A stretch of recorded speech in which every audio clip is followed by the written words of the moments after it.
오늘 함께 나누실 말씀은 구약 성경 출애굽기 2장 9절 10절의 말씀인데, 하나님의 교육 커리큘럼이란 제목의 메시지를 함께 나누겠습니다. 최근에 공식 출생 증명서로 나이를 확인할 수 있는 가장 오래 산 사람은 불란서 사람 잔 칼망이라고 합니다. 칼망은 1997년에 122세로 사망한 것으로 기록되었습니다. 요즘에는 의학의 발달로 인하여 보통 사람들도 100세의 인생을 바라보고 있습니다. 과거에 모세가 120세를 살았다는 것이 충분히 이해가 됩니다. 모세의 생애를 세 가지의 시대로, 세 시대로 구분할 수가 있습니다. 처음 태어나서 40년간은 애굽에서 살았습니다. 두 번째 40년은 미디안 광야에서 처가살이를 하면서 살았습니다. 세 번째는 이스라엘 백성들을 애굽에서 탈출시켜서 가나안 땅 입구까지 이끌었던 40년간의 인생이 있습니다. 오늘 말씀에서 모세가 애굽에서 태어나서 40년간 살아갈 때에 모세의 미래를 위하여, 하나님께서 모세의 미래를 위해서 어떻게 교육을 받게 하셨는가를 볼 수가 있습니다.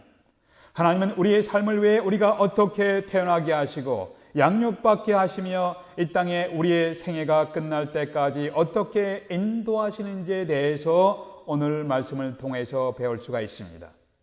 오늘 말씀의 배경은 이러합니다. 모세의 부모가 최선을 다하여 3개월 동안 길렀지만 더 이상 집에서 기를 수 있는 상황이 아니었습니다. 그래서 모세의 부모는 모세를 갈대 상자에 담아서 나일강으로 떠내려 보냅니다. 이때 마침 바로 왕의 딸이 야외로 나왔다가 갈대 숲을 거닐고 있을 때에 갈대 상자를 발견하게 됩니다. 시녀에게 가져오게 한 다음에 상자의 뚜껑을 열어보니까 히브리인의 아기가 울기 시작합니다. 이때 공주는 이 아기를 불쌍히 여기는 마음을 가졌습니다. 이 장면에 대해서 어떤 성서학자는 이렇게 표현했습니다. 상자가 열리고 아이가 우는 순간 하나님은 바로의 공주의 마음속에 잠자고 있던 모성애의 본능을 흔들어 깨우셨다. 멋진 표현이에요. 우는 아기를 보며 불쌍히 여기는 순간에 누가 나타났습니까? 모세의 누이 미리암이 등장합니다. 7절에 보니까 그 누이가 바로의 딸에게 이르되 내가 가서 히브리 여인 중에서 유모를 불러다가 당신을 위하여 이 아이를 젖먹이게 하리이까. 이때 공주가 네가 뭘 안다고 나서냐? 라고 하면서 물리칠 수도 있었습니다. 그러나 공주는 젖먹일 유모를 불러오게 했습니다. 미리암이 달려가서 불러온 그 유모가 누구였습니까? 모세의 친엄마였습니다. 한편 갈대 상자를 통해서 하나님이 모세를 구출하실 때의 상자 바스켓에 히브리어는 문자적으로 방주란 의미를 갖고 있습니다. 이 단어는 하나님이 노아의 방주를 의미할 때 쓰였던 단어였습니다. 하나님께서 노아를 구원하실 때와 같은 방법으로 모세를 구원하셨습니다. 노아와 모세는 모두 다 방주를 통해서, 하나님이 준비하신 방주를 통해서 죽음의 물로부터 구원받았습니다. 이 방주를 교회에 비유할 수도 있지만 궁극적으로 이 방주는 예수 그리스도를 상징합니다. 예수 그리스도란 구원의 방주 안에 들어온 사람은 죄로 인한 심판과 멸망에서 구원받습니다. 9절에서 바로의 딸이 그에게 이르되 이 아이를 데려다가 나를 위하여 젖을 먹이라. 내가 그 삭슬 주리라. 이렇게 해서 모세의 엄마는 남자아이가 태어나면 다 죽임을 당하는 살벌한 상황 속에서 오히려 공주에게 양육비를 받고 공주의 보호를 받으면서 당당하게 모세를 키울 수 있게 됩니다. 이것은 기적입니다. 이것은 하나님의 특별한 은혜입니다. 여기서 끝나는 것이 아니라 하나님은 모세를 이스라엘 백성들을 구출하는 지도자로 세우기 위해서 계속해서 합당한 교육과 경험을 하게 하십니다. 모세의 성장과 교육 과정을 보면서 오늘날 하나님께서 우리 인생을 어떤 과정을 거치면서 인도하시는가를 배울 수가 있습니다. 이것이 오늘 메시지의 초점입니다. 첫 번째, 하나님은 우리로 하여금 가정에서의 신앙 교육을 받도록 인도하십니다. 가정에서의 신앙 교육이 중요합니다. 9절과 10절을 보겠습니다. 9절을 보면은 바로의 딸이 그에게 이르되 이 아기를 데려다가 나를 위하여 젖을 먹이라. 내가 그 삭슬 주리라. 여인이 아기를 데려다가 젖을 먹이더니 10절에 보니까 그 아기가 자라매 바로의 딸에게로 데려가니 그가 그의 아들이 되니라. 모세가 공주의 아들이 되니라. 모세를 바로의 딸에게로 데려가기까지 모세 엄마가 모세를 젖먹여 키운 기간이 얼마나 되었을까요? 짧게는 3년 내지 4년이라고 할 수가 있고, 어떤 학자는 애굽의 공식 교육이 시작될 때에 궁중으로 데려왔을 것이라고 합니다. 그러면 약 6살 내지 7살까지라고 볼 수도 있습니다. 짧으면 3, 4년이고 길면 6 내지 7년 동안 모세의 어머니는 아들을 데려다가 양육할 기회가 있었습니다. 이때 모세의 부모는 그들이 할 수 있는 모든 신앙적인 교육을 시켰을 것입니다. 자기 민족과 신앙 교육을 시켰을 것입니다. 아마 이렇게 이야기했을 것을 상상할 수 있습니다. 모세야, 너는 히브리 사람이야. 하나님이 우리 민족을 애굽에서 인도하여 약속의 땅 가나안으로 인도하실 것이다. 이것은 우리의 조상 아브라함, 이삭, 야곱, 우리 조상들에게 약속하신 여호와 하나님의 말씀이다. 이 땅은 우리가 영원히 살 땅이 아니야. 너는 얼마 후에 애굽의 궁중에 들어가서 공주의 아들로서 양육될 것이다. 그래도 너는 여호와 하나님의 말씀을 잊어서는 안 된다. 이것은 비밀이야. 절대로 다른 사람에게 이 비밀을 누설하지 말아라. 이런 종류의 교육을 계속해서 모세에게 시켰을 것입니다. 어린 꼬마 모세는 엄마의 말씀을 다 이해하지 못했을 것입니다. 그러나 엄마에게 조상들에 대한 이야기를 듣고 엄마와 함께 여호와 하나님께 기도하는 것을 경험했을 겁니다.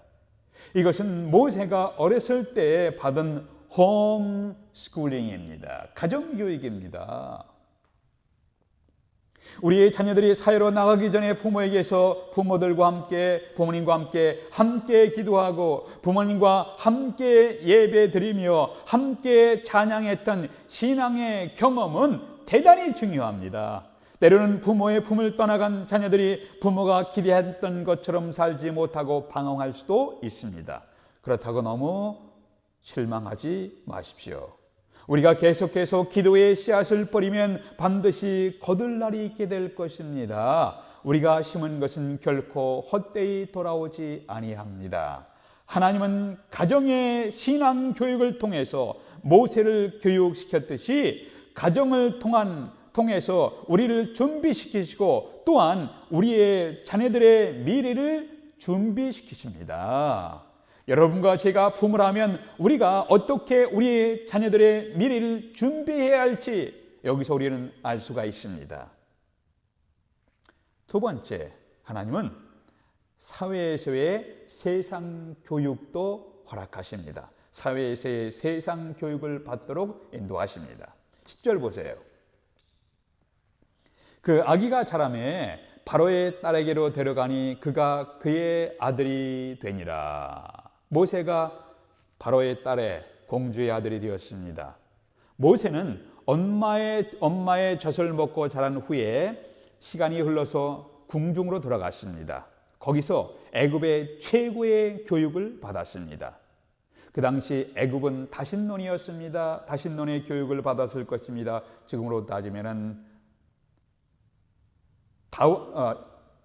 다원주의의 교육을 받았을 것입니다. 우상에 대한 교육을 받았을 겁니다. 과학과 철학을 배웠을 것이고 점성학과 건축술 등을 배웠을 것입니다. 사도행전 7장 22절에 보니까 모세가 애굽 사람의 학술을 다 배워 그 말과 행사가 능하더라. 모세는 애굽의 궁중에서 배울 수 있는 최고의 교육을 다 받았습니다. 그런데 사도행전 7장 23절은 이렇게 말씀하고 있습니다. 40이 되매 그 형제 이스라엘 자손을 돌아볼 생각이 나더니, 한동안 모세는 어렸을 때 배운 신앙에 대해서 잊어버리고 있었을지도 모르겠습니다.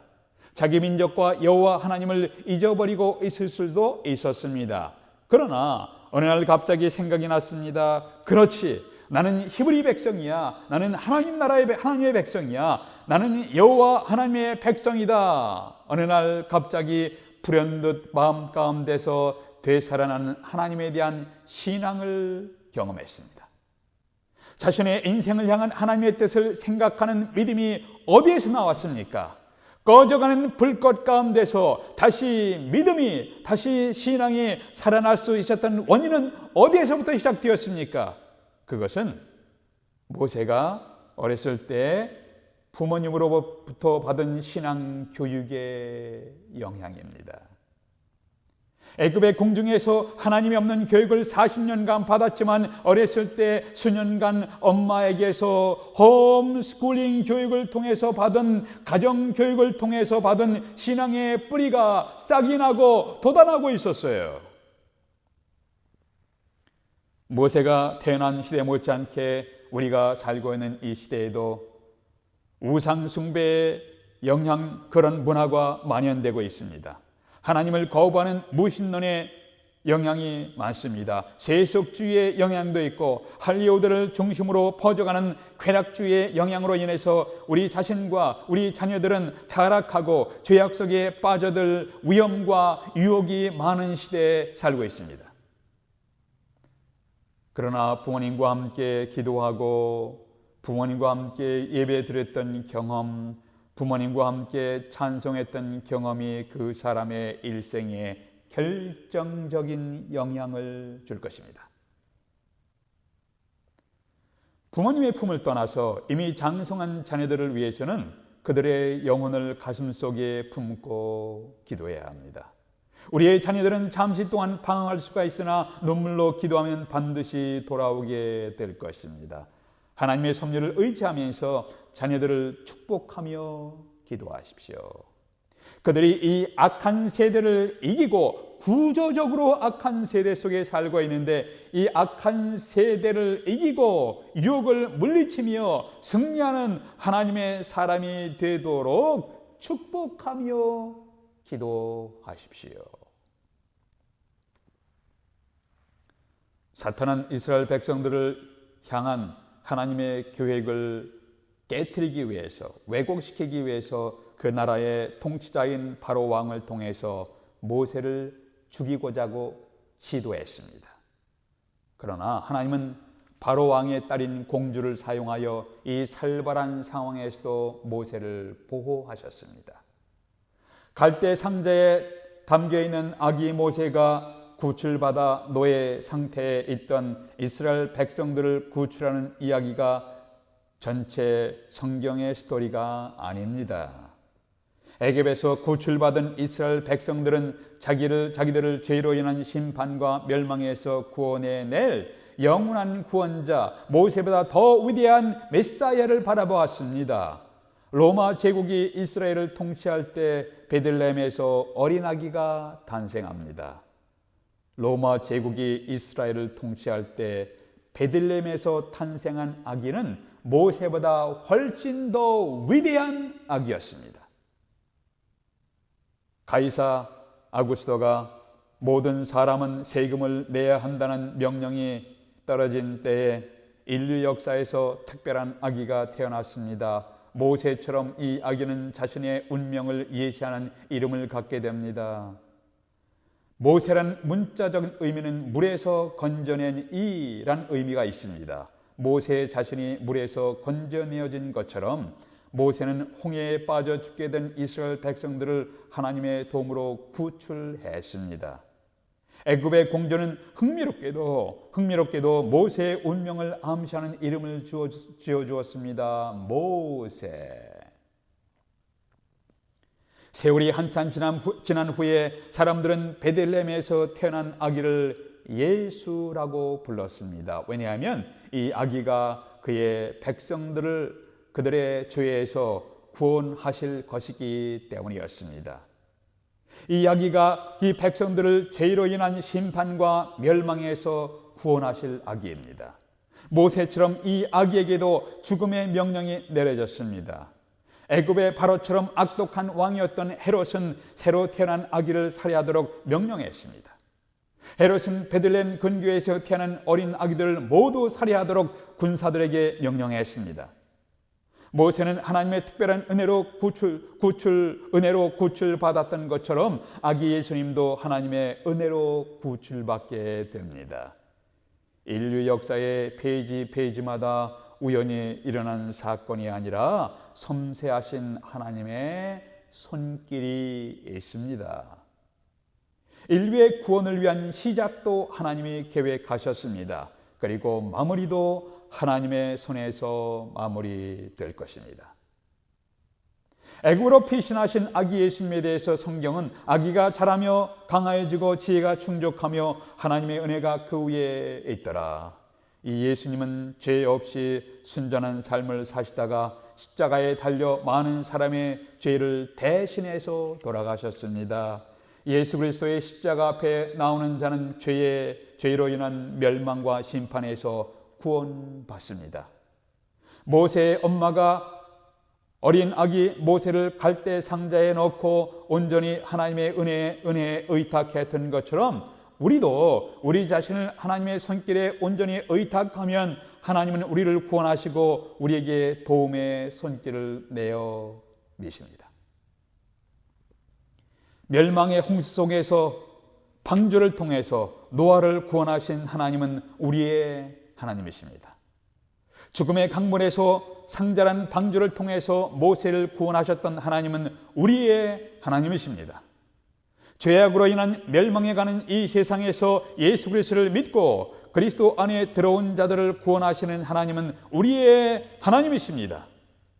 하나님은 예수 그리스도란 구원의 방주 안에 들어온 사람들을 죄로 인한 심판과 멸망에서 구원하시는 분이십니다.